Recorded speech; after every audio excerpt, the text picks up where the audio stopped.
Blog Talk Radio. Boa noite, meus amigos. Vamos começar aqui de novo. Sempre como sempre, sobrecarregado aqui de material. Eu tenho umas notícias interessantes essa semana. Uma delas é o que saiu no UOL, um discurso do Evo Morales, em que ele anuncia que o companheiro Fidel vai voltar ao governo no próximo 1º de maio. E ele diz o seguinte: tenha certeza que em 1º de maio o companheiro Fidel vai participar da cúpula da ALBA e continuará governando Cuba e a América Latina. Olha que interessante, vocês sabiam que o governante da América Latina é Fidel Castro? É claro que isso aí foi um ato falho freudiano, mas é um ato falho altamente revelador, porque no fundo o Evo Morales entende o Fidel Castro exatamente assim, como o imperador da América Latina. Esse pessoal acha realmente que o mundo é deles. Então, o mundo está aí para eles fazerem o que quiserem, para eles moldá-lo à sua imagem e semelhança, conforme bem entendam. Agora, essa espécie de prepotência ingênua que esse pessoal tem, né, perante a realidade em geral, que acha que a realidade é matéria plástica, para eles fazerem com ela o que bem entender, isso aí você observa em tudo que esse pessoal esquerdista faz. Inclusive, por isso mesmo, não se pode esperar de pessoas que têm essa mentalidade, não se pode esperar que consigam distinguir o verdadeiro do falso. Porque o verdadeiro do falso para eles é uma questão de jeito, e o verdadeiro, distinção entre verdadeiro e falso para eles é uma questão de jeito. Quer dizer, você virando de um lado, virando do outro, você consegue fazer com que o falso fique verdadeiro. E pensando bem, isso não interessa. A única coisa que interessa é a vontade. Note bem, eu até no meu livro Jardim das Aflições, eu notava ali que, embora Karl Marx se dissesse um materialista, ele só entendia a natureza como cenário passivo da ação humana. Quer dizer, uma natureza inerme que está aí para ser transformada no que o ser humano bem entender, bem deseja fazer com ela. Então, na verdade, isso não é um materialismo, isso é um idealismo subjetivo coletivo. E, de fato, o marxismo é o último rebento de toda uma tradição subjetivista que vem, então, já desde a Renascença, começa com René Descartes. É claro que Marx não sabia que ele era subjetivista. Quer dizer, é uma estrutura que está embutida ali na obra dele e que ele mesmo não percebia, mas que é o fator determinante de toda a visão do mundo dele. Quer dizer, o sujeito humano é a única força agente no cosmos. O resto é só cenário ou matéria-prima, né? E é claro que pessoas formadas assim, quer dizer, elas têm uma vivência diferente das outras pessoas. Quer dizer, nós acreditamos que estamos num mundo real, num mundo que tem estruturas definidas, num mundo onde existe a natureza das coisas, onde existe uma matéria que nos resiste, existe uma estrutura material que não fomos nós que inventamos, não fomos nós que criamos e sobre a qual temos um poder limitadíssimo.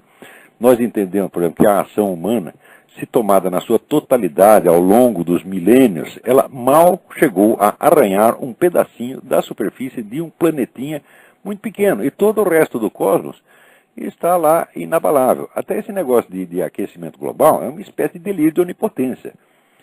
Quer dizer, no fundo, esses camaradas que acusam a indústria de estar furando a camada de ozônio e mudando o clima do planeta, criando alterações cósmicas, está homenageando a indústria, está atribuindo à indústria um poder quase divino, que é de alterar a estrutura do cosmos.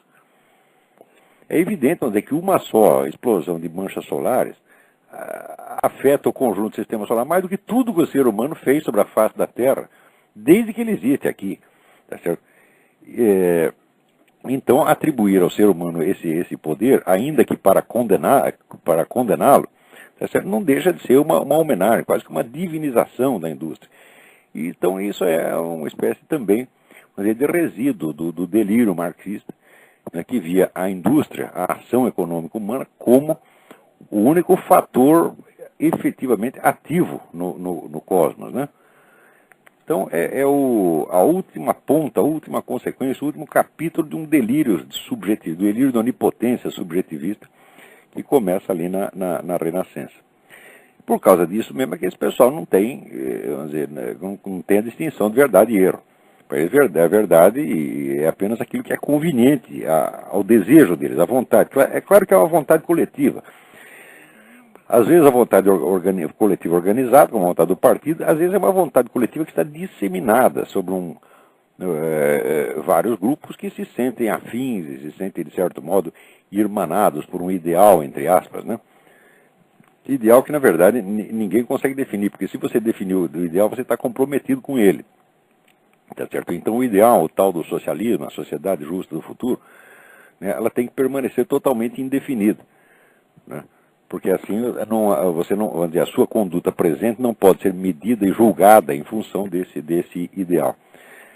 Marx inventou essa história de que não se podia conversar muito sobre o socialismo futuro, ele sob a desculpa de que era perda de tempo, de que era um irrealismo, tá certo? De que eles deveriam agir cientificamente, mas, na verdade, esse adiamento sine die, né, da definição do que seria o regime perfeito que eles buscam é uma consagração da total irresponsabilidade histórica, porque qualquer mal que você faça está justificado em função do ideal futuro, mas também não pode ser cobrado em nome desse ideal futuro, porque o ideal é demasiado vago. É isso. O que, de vez em quando, algo da expectativa que os militantes têm, que os ativistas têm com relação a essa sociedade, transparece no discurso deles, mas não é para se falar muito sobre isso aí. Ninguém gosta de entrar muito nesse detalhe, porque daí poderiam ser cobrados, a responsabilidade deles poderia ser exigida em função desse ideal. Mas dentro dessa plasticidade com que eles veem o cosmos, né, o cosmos como massa assim, dúctil, moldável, do jeito que eles querem, é claro que o senso da verdade e da falsidade desaparece por completo. Exemplo disso é a Folha de São Paulo. A Folha de São Paulo não faz outra coisa senão amoldar os fatos àquilo que lhe interessa. Na semana passada estava lá a Folha insistindo que no Brasil tem mais de 1,5 milhão de abortos ilegais por ano. É o velho argumento que já foi usado aqui nos Estados Unidos durante o famoso processo Roe versus Wade, de que o número de abortos ilegais é tão grande e isso provoca um tamanho dano às mulheres que o negócio é legalizar o aborto. E na época eles divulgaram também um número na base de 1 milhão, 1,5 milhão aqui nos Estados Unidos. E era tudo falso, como confessou depois o chefe da campanha, o Dr. Bernard Nathanson, disse que ele depois, veja, a história dele é muito interessante, porque ele fez tanto aborto e ele lidou tanto com o feto que ele acabou percebendo de repente que o paciente dele era o feto e que ele tinha que cuidar do feto, tá certo? E daí ele se arrependeu dos abortos que fez e contou a história inteira de toda essa imensa trapaça que foi montada para forçar a aprovação da lei do aborto, para forçar o resultado do processo Roe versus Wade num sentido positivo ao aborto. Note bem que não foi só o Dr. Bernard Nathanson que falsificou. A própria queixosa do processo, esqueci o nome da mulher agora, que solicitava à corte autorização para fazer um aborto, alegando que tinha sido estuprada, agora ela confessou que ela não tinha sido estuprada coisíssima nenhuma, que ela foi induzida a dizer isto pelos líderes do movimento abortista. Então, o processo foi todinho uma farsa. E os argumentos científicos, entre aspas, usados eram mais farsa ainda. Diz o Dr. Bernard Nathanson que, na época, o total de abortos ilegais que tinha aqui nos Estados Unidos não chegava nem a 100 mil, mas que eles inflaram o número para mais de 1 milhão para impressionar as pessoas. Agora, a Folha está fazendo a mesmíssima coisa e usando como autoridade científica os mesmos institutos e as mesmas pessoas que, na época, ajudaram o Dr. Bernard Nathanson a mentir. Quer dizer, a Folha está vendendo para os seus leitores uma mentira de 30 anos atrás, já desmoralizada. Quer dizer, é muita cara de pau. Muita cara de pau. Está ouvindo aí, seu Otávio Frias? É muita cara de pau. Né? Por exemplo, o editorial da Folha do sábado, dia 28 de abril, chamado Aborto e Crime, diz assim, aspas, dentro ou fora da lei, o aborto induzido é uma realidade. No Brasil, estima-se que a cada ano até 1 milhão de mulheres interrompam clandestinamente a gravidez. Uai, 3 dias antes o jornal estava publicando que era mais de 1,5 milhão. Agora já é quase 1 milhão? Que porra é essa? Quer dizer, até onde vai essa elasticidade? Pode aumentar o número, diminuir o número, Tá certo? Agora, vocês, por mais que mintam, acham que sempre tem razão. Quer dizer, vocês representam o bem. Isso também é outra característica desse movimento esquerdista. Quer dizer, o movimento esquerdista é um movimento revolucionário no conjunto. Quer dizer, não abrange só as pessoas que são formalmente esquerdistas. Tá certo? Abrange todos que têm uma mentalidade revolucionária, que agem, que justificam os seus atos do presente em função de uma utopia futura, de um ideal futuro, qualquer que seja esse ideal. Esses camaradas são todos herdeiros daquelas seitas heréticas da Renascença, que consideravam que elas próprias eram, por assim dizer, a ação do Cristo sobre a Terra incumbida, então, de criar um mundo melhor. Quer dizer, não é o Cristo que ia salvar a humanidade, era eles que iam salvar a humanidade, tá certo? E daí, retroativamente, eles se tornariam, né, a ação do próprio Cristo, se não se tornassem o próprio Cristo. Isso quer dizer que eles se consideravam impecantes. O que quer que eles fizessem não era pecado. Se eles matassem, não era pecado. Se estuprassem, não era pecado. Se mentissem, não era pecado. Se trapaceassem, não era pecado. Porque, vamos dizer, a santidade deles estava na essência. Essa essência não era atingível pelos meros atos deles próprios. Não era sujável pelos meros atos. Esse sentimento está no fundo de toda a alma esquerdista. E está no fundo desse pessoal que faz a Folha de São Paulo. Todos eles têm esse sentimento de estar sempre do lado do bem, não importando o que eles façam. Ou seja, eles são julgados não pelos seus atos, mas pelo que eles chamam de suas intenções. Os outros são julgados pelos atos, e eles pelas intenções puríssimas que eles mesmos se atribuem, tá certo? E com a qual que eles usam então como embalagem dos seus atos. Então, a Folha já provou que está mentindo. Ela mesma se desmente. Um dia ela diz que é mais de 1,5 milhão e cita a autoridade de um salafrário, de um grupo de vigarista aqui dos Estados Unidos. No outro dia já abaixou, é quase 1 milhão. Que porra é essa? Quer dizer, esses 500 mil não faz diferença? E diz, dentro ou fora da lei, o aborto induzido é uma realidade. Como é que é isto? Ora, dentro ou fora da lei, o sequestro é uma realidade. Dentro ou fora da lei, o estupro é uma realidade. Dentro ou fora da lei, os assaltos são uma realidade. Dentro ou fora da lei, as balas perdidas são uma realidade. Dentro ou fora da lei, o narcotráfico é uma realidade. O que você quer dizer com isso? Que é uma realidade, então nós temos que aceitá-la e legitimá-la. Porque a lei que vai contra a realidade está errada. Mas a lei está aí justamente para limitar as possibilidades dos atos humanos, para excluir da realidade certos atos que estavam dentro dela. Se os crimes não fossem reais, ora porra, nunca seriam proibidos. O que é isso? Quem é que vai reagir contra um crime inexistente? Não é isso? Não se pode prender o assaltante inexistente, não se pode prender o ladrão inexistente, o estuprador inexistente. É porque essas coisas existem que elas são crimes. Quer dizer, que raciocínio é esse? Quer dizer, se é realidade, então não pode ser considerado crime. Mas o que é isso? Né? Quer dizer, isso é dupla mentira. Quer dizer, tem uma mentira na informação e uma mentira no raciocínio. O raciocínio é um raciocínio de gente perversa, gente que não tem senso da realidade e não quer ter. Eu acho que praticamente tudo que sai nesses artigos da Folha é assim. Quase tudo que sai ali, com exceção, né? Tem até um sujeito que escreve lá, que escreve maravilhosamente bem. É o único sujeito que sabe escrever na Folha de São Paulo, quando fui ver é português. Ora, o brasileiro não sabe mais escrever. É um negócio incrível. Agora, esta sem vergonhice toda, não é só aí, não. Aqui também, quando teve a cerimônia aqui em homenagem às vítimas da Virginia Tech, da qual participou até o presidente Bush, tá certo?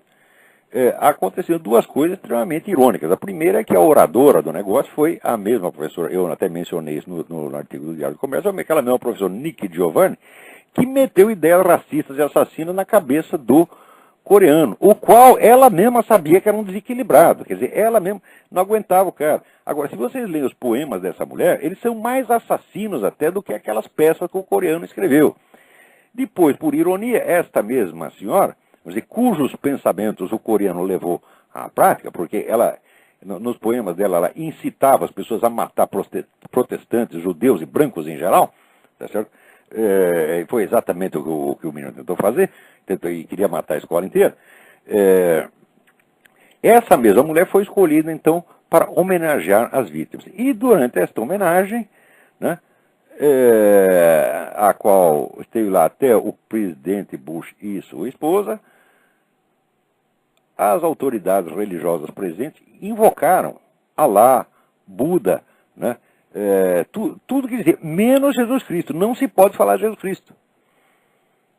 E como é que é isso? Note bem, o que armou aquele coreano contra o pessoal da Virginia Tech foi esse anti-americanismo, anticristianismo e anti-ocidentalismo radical, esse ódio sem fim que as pessoas querem inocular na cabeça de todo mundo contra o Ocidente, contra a América e contra o cristianismo. E, em seguida, na homenagem ao cristianismo, vamos dizer, é ofendido novamente, tá certo, por ser excluído. Ora, aqui é o seguinte, tem muitos estados que se você entra com uma Bíblia na escola, você é suspenso, tá certo?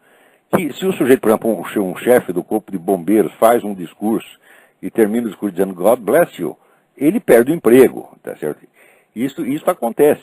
Tem muitas escolas em que qualquer expressão de fé dentro da escola é proibida, pode resultar em expulsão do camarada.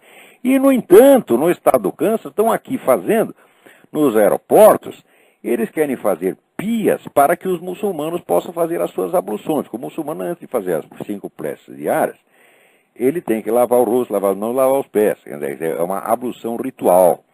Então, isso quer dizer que para o cristianismo tem só desprezo, opressão, cuspida, discurso de ódio, alegando que o discurso cristão é que é de ódio. Quer dizer, o ódio desse sujeito é tão evidente que eles só podem enxergar ódio em toda parte. Então, para o cristianismo é só ódio e repressão. Agora, para os muçulmanos, que são a comunidade da qual surgem os grandes inimigos atuais dos Estados Unidos, só paparicação, só carinho, só bondade, só generosidade. Eles têm tudo aqui. O sujeito que disser que muçulmano é discriminado dentro desse país é um mentiroso filho da puta. O muçulmano aqui é paparicado e protegido e está na posição de humilhar quem ele quiser. Esta é que é a verdade. Não é que eu acho que o muçulmano deva ser maltratado, mas, tratar os caras tão bem, muito mais do que os cristãos que construíram esse país, tá certo? Ora, não é possível, quer dizer, só porque os sujeitos são inimigos, só porque eles jogam bomba nos Estados Unidos, eles têm que ser bem tratados? Que merda é essa? Né? Ai. Vamos ver o que mais tem. Parece que tem gente aí na fila para falar. Vamos ver, quem que está aí? Alô? Alô? Oi, boa noite. Boa noite. Aqui quem está falando é Micael Guedes. Olá. Micael Guedes, tudo bem? Tudo bem. Parabéns pelo seu programa, sabe? Eu sou um admirador seu, sabe? Muito obrigado. Pelo seu patriotismo, pela sua coragem. Primeiro, o que você diria para as pessoas que estão ingressando nas universidades brasileiras? E segundo, no meu caso, começarei em ações internacionais. O que você diria também para alunos dessa área, sabe? Ao que parece, a diplomacia do partido é uma gaiola para ideias democráticas, né? Pelo que a gente pode ver. E para você ter uma ideia, Olavo, no meu primeiro período, existem 2 livros de leitura obrigatória daquele autor Norberto Bobbio. Então daí já vemos a onda socialista que existe, né? Olavo, um abraço para você. Obrigado. Eu vou tentar responder a sua pergunta. Quer dizer, o que eu recomendaria para quem está entrando na universidade? A primeira coisa, não se curvem à suposta autoridade dos seus professores. A quase totalidade dos professores universitários brasileiros é um bando de ignorantes, ineptos, que estão ali para fingir uma autoridade que não tem. Não permitam que esses camaradas mandem em vocês, os humilhem, tá certo? E determinem o rumo da sua vida. Vocês reajam, levantem a cabeça, sejam corajosos, porque o medo é mau conselheiro. Não pense assim, eu tenho que me comportar, porque senão ele vai me expulsar. Ora, ainda existe justiça, ainda existe tribunal. Se o professor te perseguir, vá para o tribunal. Eu já sei de muitos casos de pessoa, vamos dizer que foi reprovado, perdeu ano porque uma vez citou o meu nome numa universidade. Quer dizer, não pode, é proibido. Isso eu sei, eu tenho testemunha direta disso aí. Tá certo? Agora, se você falar mal de Karl Marx, falar mal de Lenin, falar mal do PT, aí a sua carreira está acabada. É o que eles ameaçam, mas na verdade isso é um blefe, porque ainda existem meios de reagir. Usem esses meios antes que os meios acabem, quer dizer, usem a justiça, reajam, levantem a cabeça, sejam corajosos, não permitam que vigaristas intelectuais, semi-analfabetos, tá certo? Como esse que montaram aquele vestibular lá em Pernambuco, tá certo? Que dizia que o autor de Grande Sertão Veredas era Graciliano Ramos. Não permitam que essa gente, que esses charlatães, tá certo? Exibam diante de vocês uma autoridade que eles não têm e não merecem. Sejam corajosos, tá certo? E reajam. Não, isso não é uma atitude política. Você não tem que tomar atitude política, tem que tomar uma atitude moral. Diz, olha aqui, professor, acima do senhor existe um negócio chamado cultura, um negócio chamado ciência, um negócio chamado conhecimento. É isso que tem autoridade. Não é o senhor que tem autoridade. Não é o senhor esta merda desse seu partido, tá certo, que tem autoridade. Quem tem autoridade aqui dentro da universidade é o conhecimento, é a ciência. E o senhor não veio a me vender essa porcaria desse marxismo, essa doutrinazinha comunista de bosta, tá certo? Vendendo isso, que é coisa para enganar moleque de 12 anos, vendendo isso dentro de uma universidade e querendo que a gente curve a cabeça diante de uma porcaria dessa. Agora, para complementar esse conselho, é o seguinte, estude em casa, tá certo? Estude muito em casa. Faça o programa dos Great Books do Mortimer J. Adler. Se não puder comprar a série dos Great Books, que de fato é cara, aqui nos Estados Unidos a gente compra barato, tá certo? Você compra barato, usado, já tem de milhares, mas aí no Brasil é caro. Você não precisa, você simplesmente pega a lista dos livros e compra em outras edições baratas, em sebo, que tem quase tudo traduzido. Que não tiver traduzido para o Brasil, para o português, estará traduzido para o espanhol ou para o francês, uma coisa assim. Tá certo? E compra o livro do Adler, que é Como Ler um Livro, e siga o programa, tá certo? Você faz isso durante 4 anos, não vai ter professor universitário que tira farinha em cima de você. Porque esses camaradas não leram 10 livros na vida, tá certo? E se tentar ler, né, vai ter congestão cerebral, porque eles não têm força para isso. Então, esse pessoal fica arrotando a autoridade justamente porque não sabe nada. Porque quem sabe, explica, demonstra e prova. E não tem que usar autoridade, tá certo? Quer dizer, olha, eu estou dando aula há 30 anos, tá certo? Eu nunca usei desse tipo de autoridade, vou te expulsar, vou te botar daqui, botar para fora daqui. Eu nunca usei isso aí, eu não preciso usar isso. Por quê? Porque eu sei o que eu ensino, porra. Tá certo? E se o sujeito, um aluno, quiser bancar o gostosão para mim, ele será humilhado, não pela minha autoridade burocrática, vai ser humilhado pelos conhecimentos que eu vou mostrar a ele, que eu vou tampar a boca dele. Eu nunca fugi de discussão com o aluno, tá certo? Então, é por isso mesmo que quem estuda comigo, o sujeito pode chegar brabinho quando seja, o sujeito entra lá cheio de ideia comunista. Discute, chega uma hora que o nego vê que ele não pode, que eu estou sabendo o que eu estou falando. Tá certo? E daí o cara começa a pensar, porra, será que esse maluco tem razão mesmo? Então é melhor ir para casa ler os livros. Assim, muitos alunos que chegaram, vamos dizer, com ódio a mim, terminaram excelentes alunos, mas muitos mesmo, tá certo? Agora, esse pessoal universitário que não tem conhecimento, não tem autoridade legítima do conhecimento, autoridade intelectual legítima, eles usam autoridade burocrática, usam a pressão, usam a intimidação. É a prova de que são charlatães. Então, meu conselho é esse. Não aceite esse jogo jamais. Se houver qualquer opressão em cima de você, procure um advogado, recorra à justiça e você vai ganhar. Muito bem. Tem mais alguém aí na fila? Então, enquanto não tem ninguém na fila, aí vamos ler mais um aqui. Esse aqui já é da semana passada, o Evandro Ferreira.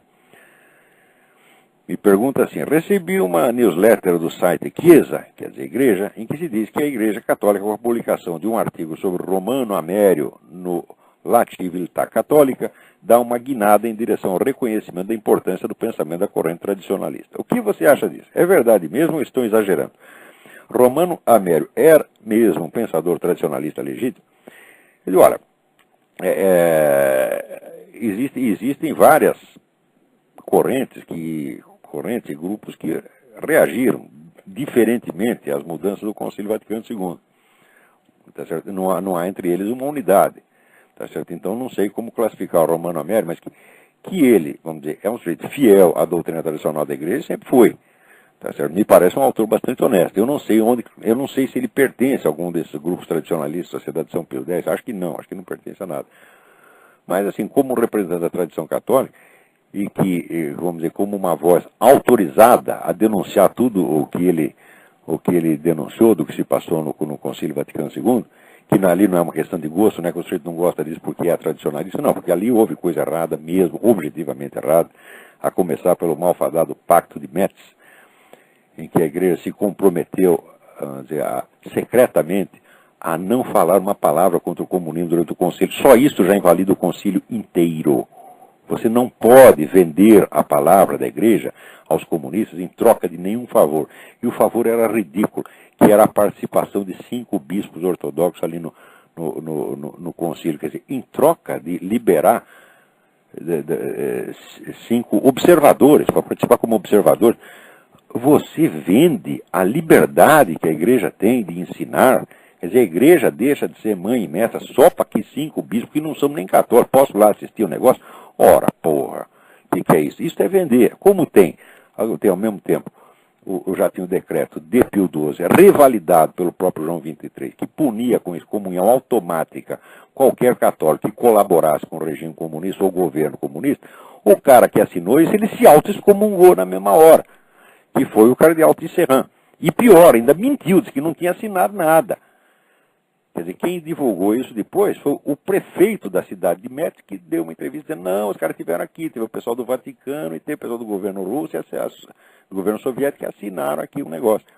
E depois a coisa acabou saindo no próprio Pravda em Moscou. Daí, como dizer, a mancha de batom na cueca. Aí a palavra do cardeal Tisserand foi para as picas, ninguém mais acreditava nele, aí a igreja tem que reconhecer, de fato, nós assinamos, mas foi para proteger os bispos ortodoxos, aquela conversa mole, tudo isso é uma picaretagem, tudo isso é uma hipocrisia sem mais tamanho.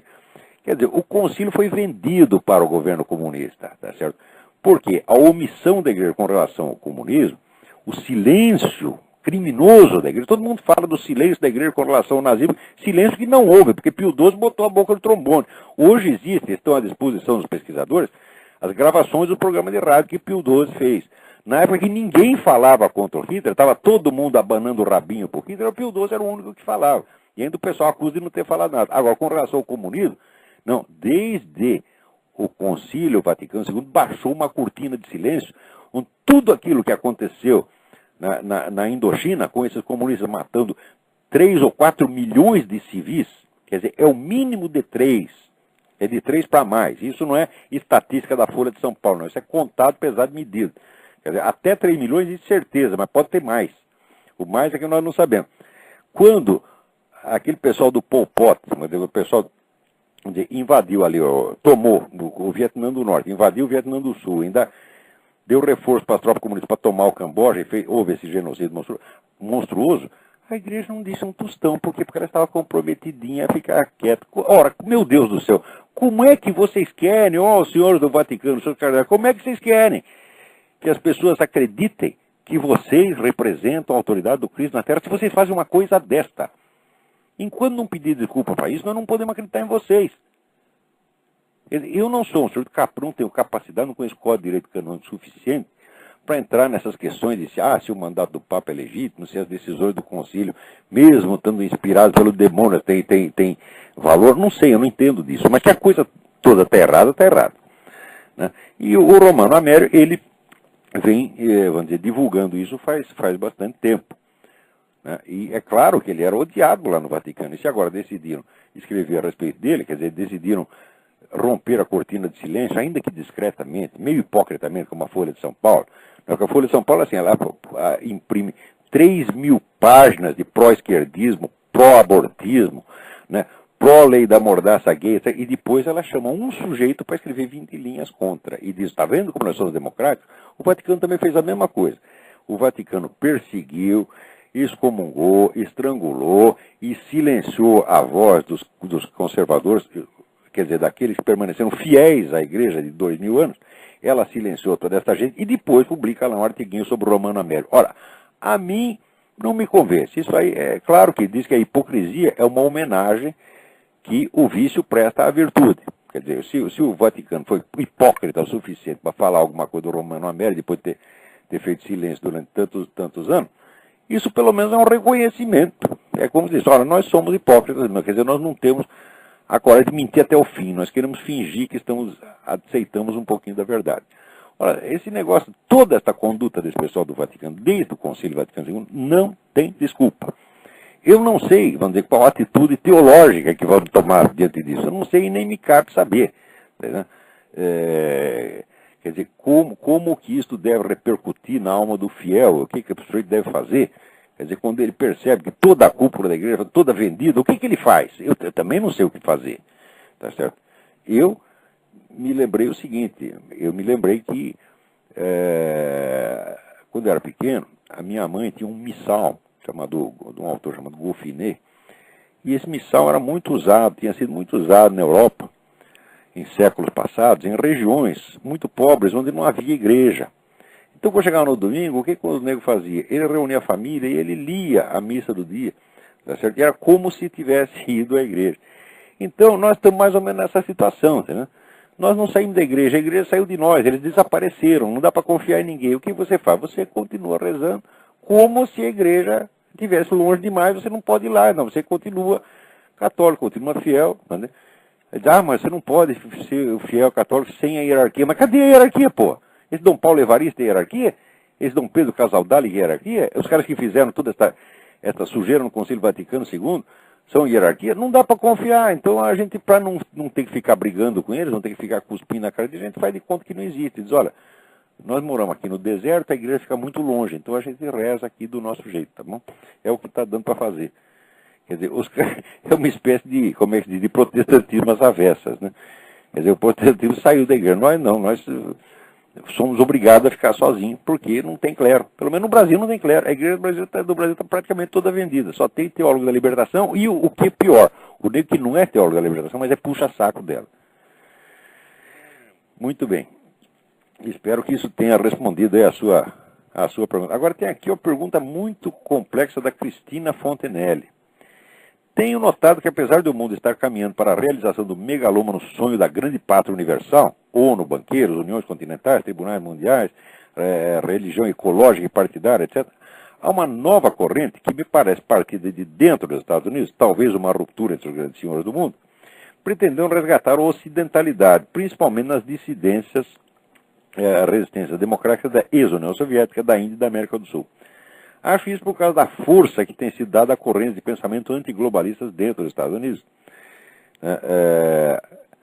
Aos chineses que estão se desfiliando do Partido Comunista e aos projetos tipo PAC para o desenvolvimento, já que pressupõe investimentos de grande porte em infraestrutura.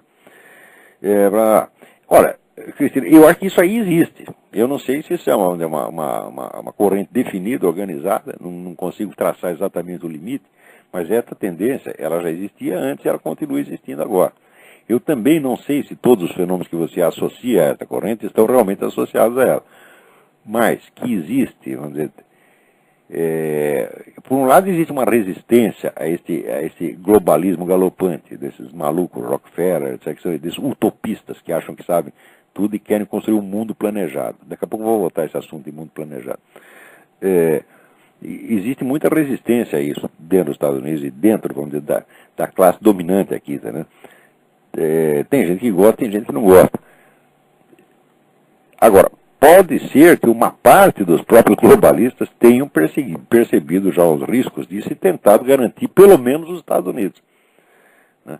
Então, acabam sendo um pouco patriotas por medo das consequências que suas próprias ambições globalistas já estão desencadeando, né? Quer dizer, que eu acho que a sua teoria não tá errada, não, mas negócio. Essas coisas a gente tem que estudar com muito cuidado. Eu acho que eu tenho quase a certeza de que, vamos dizer, a quantidade, vamos dizer, de mentira, de esquemas de manipulação que tem sobre a mídia mundial hoje, torna quase impossível você mapear com clareza o que está acontecendo. A gente fica sabendo das coisas, a gente obtém as provas 20 ou 30 anos depois de que as coisas aconteceram, tá entendendo? E olha que eu pesquiso o dia inteiro, tá certo? E na cabeça eu tenho mais perguntas do que respostas, eu tenho mais dúvidas do que evidências, né? Mas eu acho que em princípio, como hipótese, eu acho que é muito viável, Cristina. Continue estudando e buscando uma resposta por aí, sem a pressa de chegar a uma conclusão, porque no Brasil é obrigatório você ter opinião final sobre tudo, né? Você tem que dar sim ou não, o que se é contra ou a favor, tem que ser contra ou a favor, né? Isso é loucura, claro.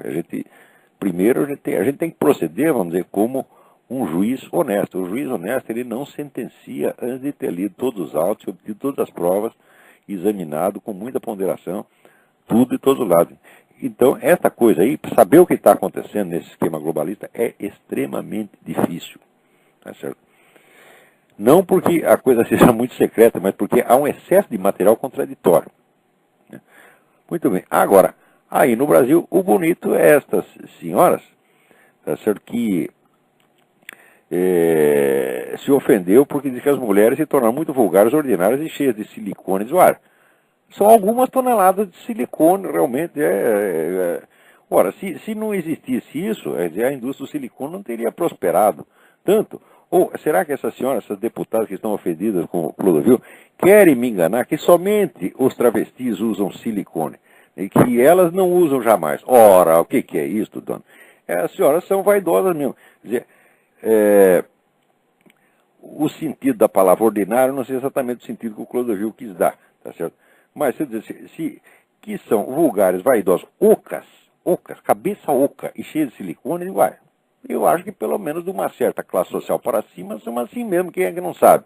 Tá certo? E talvez estas mesmas, né, deputadas que ficaram brabinhas, né? E ficaram bravas porque o sujeito ele foi aplaudido quando disse: hoje em dia a mulher trabalha deitada e descansa em pé. Ora, agora, e eu acho que isso aí é injusto com essas senhoras deputadas, tá certo? Porque eu acho que nem mesmo deitadas elas trabalham, entendeu? Eu acho que não fazem absolutamente nada, né? Então, agora diz que querem levar no sujeito ao Conselho de Ética. Vocês notaram o que é, hoje em dia, o que se chama de ética? Ao longo da história humana, todos os códigos morais que existem, tá certo, foram elaborados ao longo dos tempos com grande dificuldade, baseados na experiência e na avaliação da experiência, que de vez em quando a experiência de séculos era condensada por sábios, por profetas, por filósofos, por grandes legisladores, tá certo?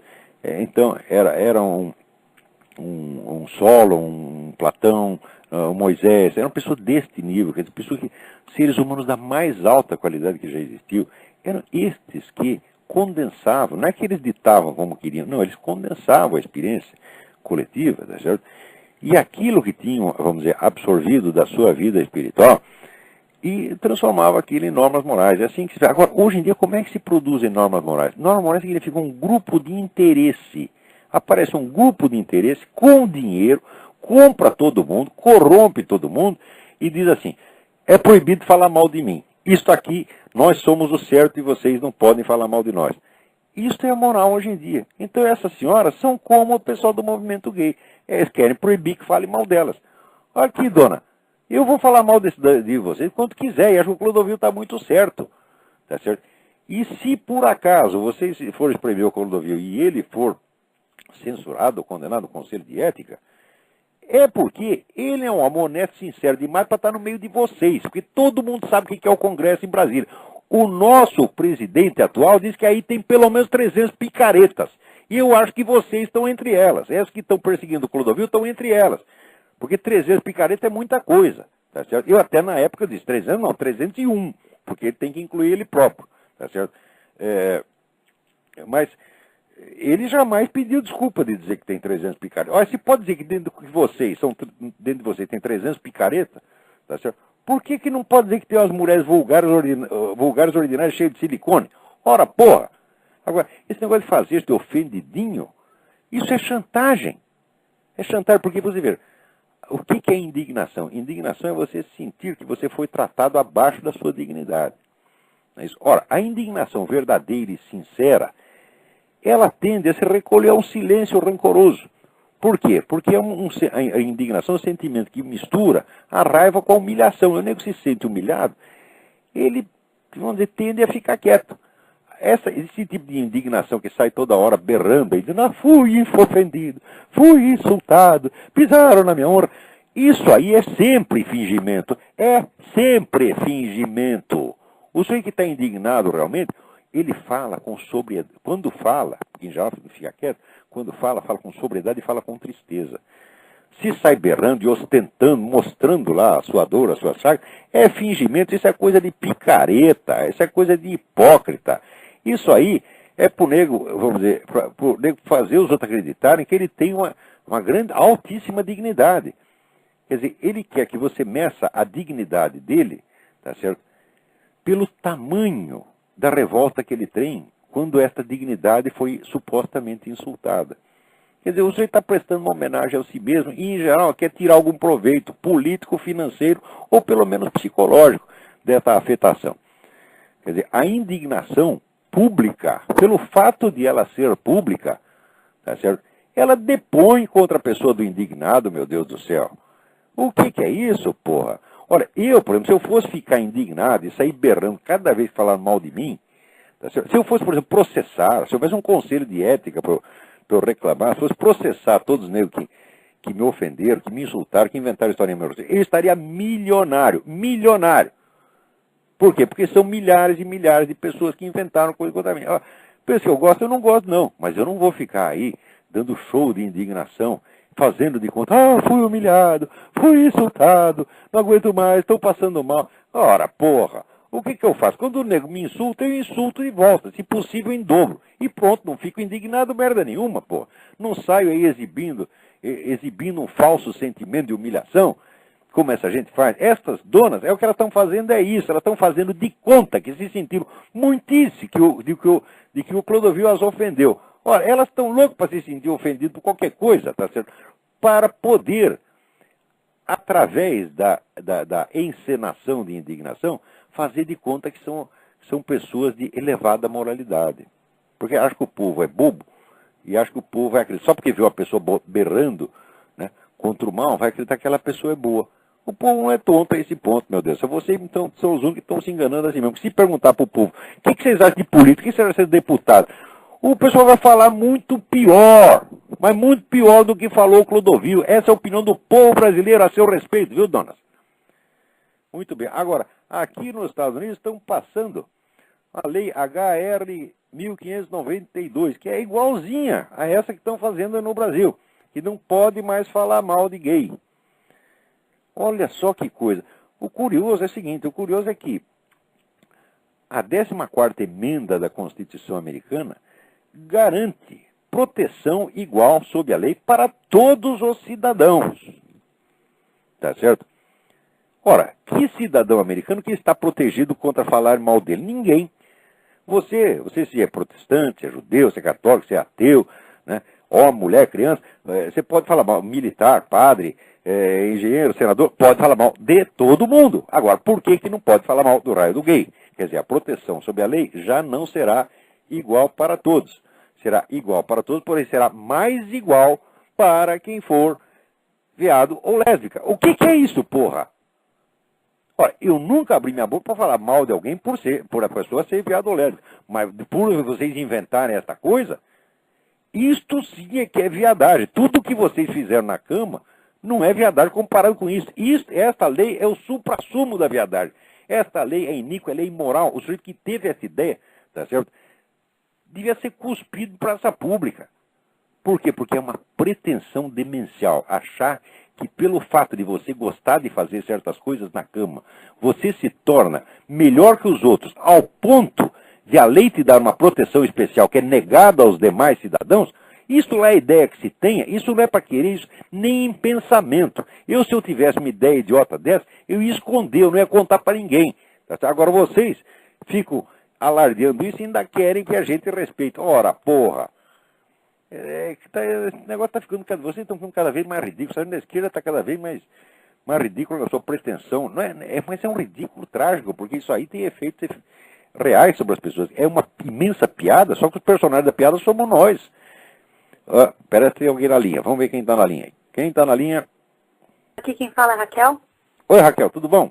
Tudo. Comecei a me interessar mais e mais por você graças ao meu pai. É mesmo? Meu obrigado ao seu pai e obrigado a você pela sua presença. Deve estar ouvindo, acho que ele vai ouvir gravado depois, lá no Brasil. Ele está no Brasil, eu estou aqui nos Estados Unidos, em Oregon. Você mora no Oregon? Eu estou louco para conhecer esse estado, diz que é muito bonito aí, é verdade? Muito bonito, tudo muito verde, meio liberal demais, mas... Mas o que não é? Agora aqui está todo mundo politicamente correto. Aqui é politicamente correto demais para o meu gosto. Mas, enfim, por causa, acho que tem um pouco a ver isso, essa história de todo mundo, tem que mandar comida para as criancinhas na África, não sei o que e tal.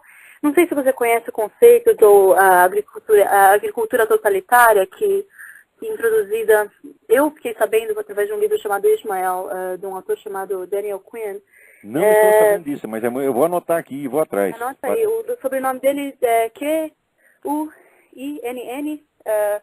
nome Daniel e o nome do livro é Ishmael. A historinha é meio mas basicamente fala sobre mitos e como o Gênesis é interpretado de uma forma de divisão entre pastoreiro, a humanidade sendo pastoreira e depois virando para a agricultura. Enfim, acho um livro interessante. E é o fato aí o conceito de quanto mais gente com fome tiver, quanto mais a gente alimentar a gente com fome, mais gente com fome vai ter depois. E queria que você me falasse. O que é isso? Quanto mais comida, mais fome?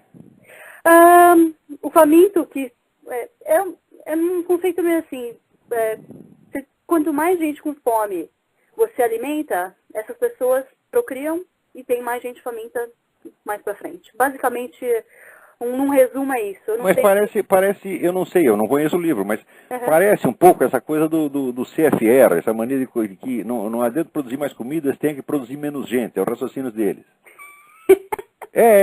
Se não houver pessoas para comer, não faltará comida. Não que eu seja a favor de aborto, não é questão essa, mas é uma questão de demanda e o fato de que no mundo tem muita gente, quanto mais comida tiver em massa, mais comida vai ter. Olha, o fato é que não há falta de produção de comida. Hoje em dia, por exemplo, num país como os Estados Unidos, 2% da população trabalha na agricultura e sobra comida para todos os outros. Nesse país não tem problema de fome, tem problema de obesidade. Metade do país come demais. E ainda assim eles não conseguem dar conta.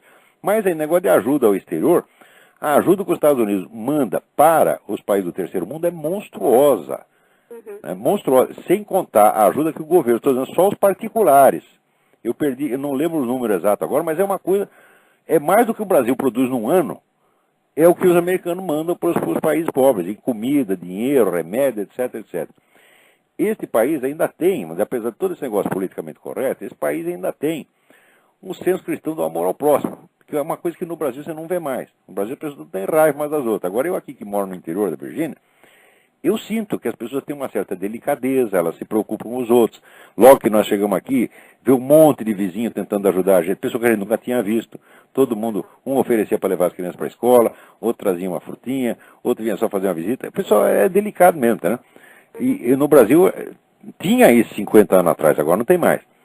Então, a gente vê que o americano é um povo de bom coração, eles querem ajudar. O que eles são é muito ingênuos, tá certo? Porque se chega um cara politicamente correto, por exemplo, dizendo, olha, o jeito de ajudar as pessoas é fazer com que elas não nasçam, tá certo? O idiota acredita, o americano é crédulo, né? Ele é crédulo porque, no fundo, é um sujeito honesto, é um caipira honesto. Então, talvez por trás dessa teoria tenha esse negócio do CFR. Você sabe que esse pessoal, os Rockefeller, eles são maníacos por controle populacional. E os idiotas não perceberam o seguinte, eles inventaram o negócio de controle populacional, 40 anos atrás, porque achavam que nos países pobres tinha gente demais, então tinha que diminuir. Daí eles lançaram a campanha pelo controle da natalidade, só que a campanha pelo controle da natalidade só pegou nos países ricos. Então nos países ricos ninguém mais quer ter filho. Deu ao contrário, a campanha funcionou exatamente ao contrário. Os países pobres, sobretudo os países árabes, continuaram se multiplicando que nem os loucos, e na Europa e nos Estados Unidos ninguém mais quer ter filho. Nos Estados Unidos pouco menos. Mas na Europa ninguém quer ter. Então quer dizer que a população europeia está diminuindo e esses países todos estão sendo invadidos pelos imigrantes. Esse problema todo da imigração começou, devia cobrar desse Rockefeller. O senhor que inventou esse negócio da controle da natalidade, todo mundo, aqui os idiotas da Europa acreditaram. Então agora não tem mais filho. Agora está enchendo de árabe, de chinês, de turco. Né? Foi você que inventou isso aí, pô. Mas eles querem as causas e não querem as consequências. Porque, olha, lógico, se você faz uma campanha, qualquer campanha que você faça, ela vai pegar mais nos lugares onde as pessoas leem mais, não é verdade? Claro. E o cara não levou, o John D. Rockefeller era tão inteligente, ele não levou isso em conta. Que ele fazendo a campanha para ter menos filhos, era na Europa que o negócio ia pegar, e não na África. Os caras da África não estão nem sabendo da campanha, porra. Mas você vê que inventa, e são esses caras que querem mandar no mundo, eles acham que sabem tudo. Quer dizer, porque tem dinheiro, ele acha que o QI dele aumenta na proporção da conta bancária, mas é o contrário. Quanto mais dinheiro entra lá, vai perder neurônio. Né? É isso aí. Então, eu vou procurar esse livro, Raquel. Volta a me ligar depois, então. Digo sim. Muito obrigado pela sua participação. Eu agradeço as conversas. Tá bom. Um grande abraço, tchau. Pra você também. Tchau, tchau. Tem mais alguém aí na fila? Né? Também eu tinha um recadinho aqui para um rapaz que me mandou. Olha, estou lhe mandando um artigo e daí ele postou o artigo e não tem um artigo. Peraí, eu preciso achar aqui no meio dessa papelada. Ah, tá aqui. Márcio Davi Silva de Matos. Professor, segue um pequeno artigo para ler e se divertir. Abraço, Márcio Davi.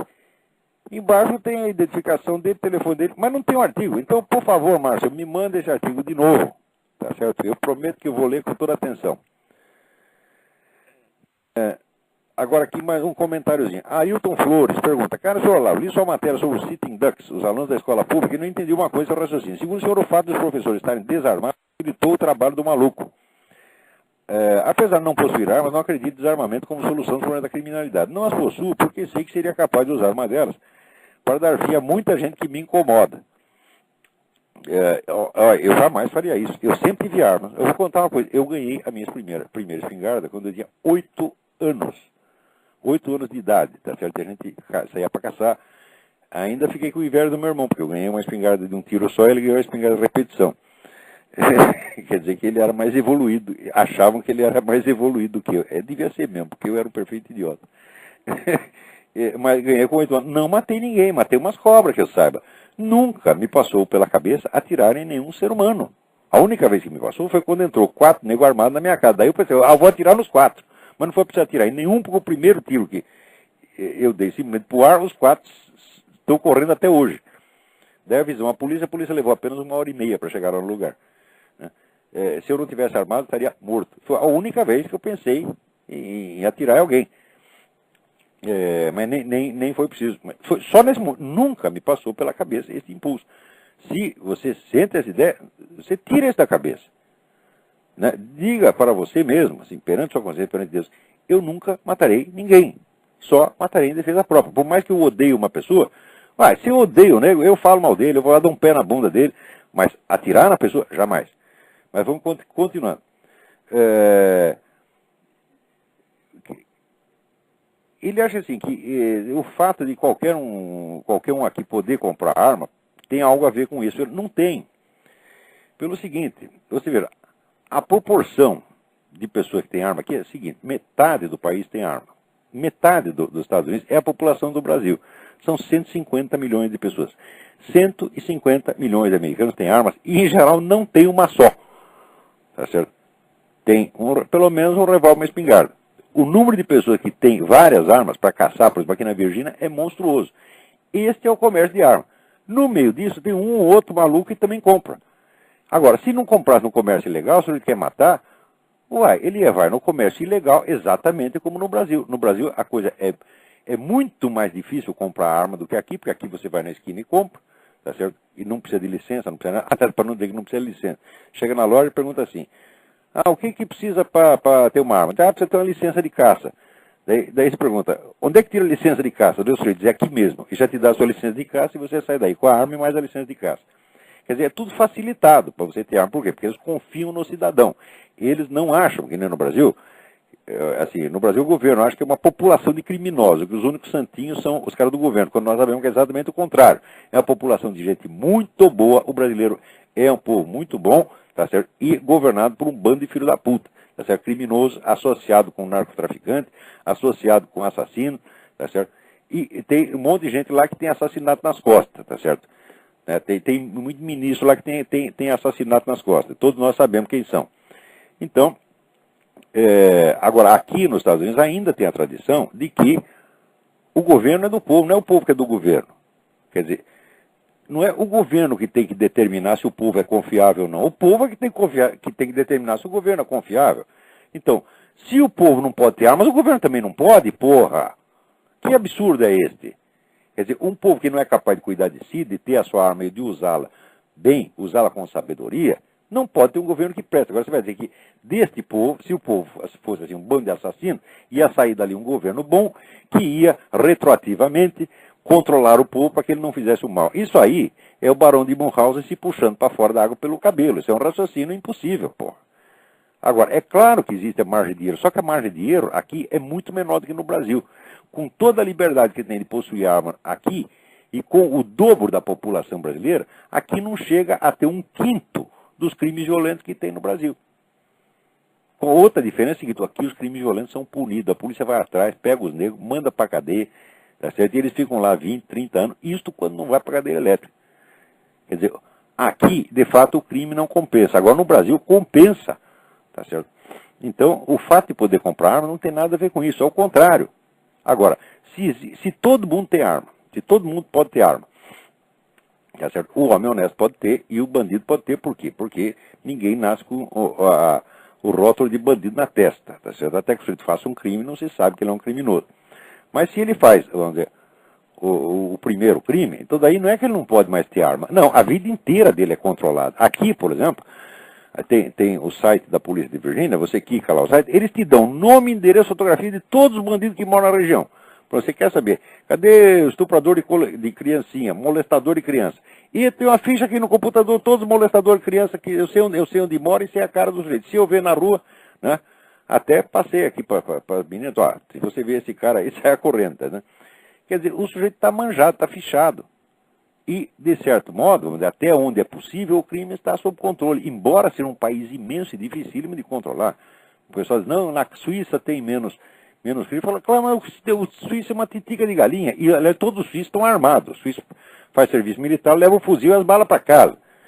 Quer dizer, que vamos dizer, lá é o povo que está armado, é o povo que manda no governo. É assim que tem que ser. E no Brasil também. E não vem dizer, isso é por causa do nível de instrução. Não. Aqui nos Estados Unidos já era assim antes que o povo tivesse instrução. Porque se você vai tratar o negro como se fosse criancinha, dizer, ele não pode ter arma, ele não pode beber, ele não pode fumar, não pode fazer isso, ele nunca vai crescer, porra. Tem que entregar a responsabilidade na mão. Ó, tá aqui seu emprego, tá aqui o seu salário, tá aqui as dívidas que você tem para pagar, tá aqui sua responsabilidade penal, tá aqui sua arma, tá aqui seus cartuchos, vê lá o que vai fazer, hein? Te cuida. É assim que tem que ser, porra. Todo mundo tem que ser tratado como homem adulto. E todos têm que ter a honra respeitada. E o direito de ter armas faz parte da honra e da dignidade humana. Agora, os professores e funcionários da escola foram desprovidos dessa honra. Eles são tratados como crianças. Só vocês não podem ter armas aí porque é perigoso. Por quê? Porque eles acham que os professores vão sair dando tiro nas criancinhas. Né? Porra, que merda é essa? E se você não confia no sujeito ao ponto dele não poder ter uma arma, como é que você confia a educação das crianças a ela? Eu acho que se o sujeito tem o poder, vamos dizer, de meter ideia na cabeça dos meus filhos, ele está tendo autoridade sobre meu filho. E se ele tem essa autoridade, por que ele não pode ter? Se nós confiamos nele ao ponto de confiar, entregar a ele a educação das crianças, como é que vamos dizer, ao mesmo tempo que ele é um débil mental, um irresponsável que não pode ter uma arma? Então, as escolas, vamos dizer, estão sempre desarmadas, as escolas estão sempre à mercê e nunca há policiais suficientes para tomar conta. Porque, senhor, vamos dizer que aqui na Virgínia, metade da população está armada. Quer dizer, que se tivesse, vamos dizer, 100 professores numa escola, você pode contar que pelo menos 50 deles teriam armas. E desses 50, uns 10 talvez levassem a arma no carro, até na cinta, entendeu? Porque aqui você pode ter arma, mas você não pode esconder. Para esconder é que você tem que ter, para andar com a arma embaixo do paletó, é que você precisa ter licença.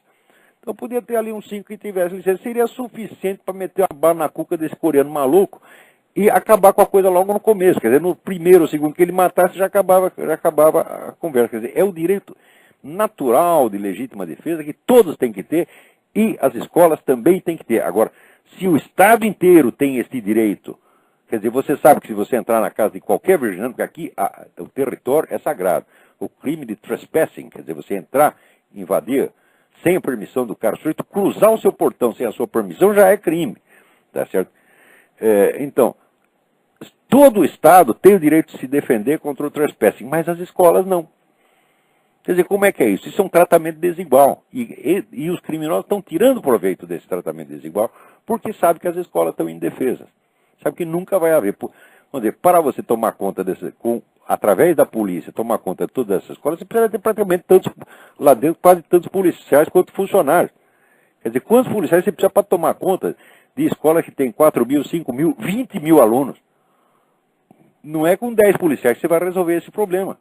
E nunca vai haver tantos policiais quanto precisaria ter numa escola. No restante do país não precisa tanto policial aqui, porque está todo mundo armado, porra. Quer dizer, aqui o pessoal sabe que não é para brincadeira.